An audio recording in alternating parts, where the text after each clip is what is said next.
So, morning. Well, we all know there's critters in the woods.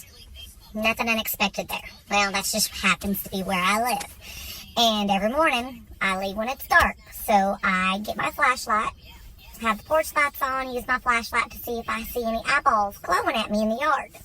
You know, I don't want to walk up on a skunk. Don't want to get eaten by a mountain lion or a grizzly bear. Don't want none of that stuff. Okay?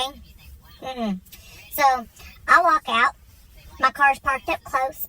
Don't think nothing of it. I can see my car, so I don't think I need my flashlight. Well, shut the door behind me. It's already locked.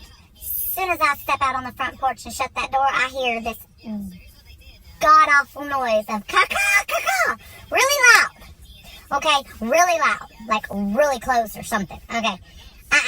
I hijacked my butt to the car really, really quick and locked them doors, because not today. Can't do it.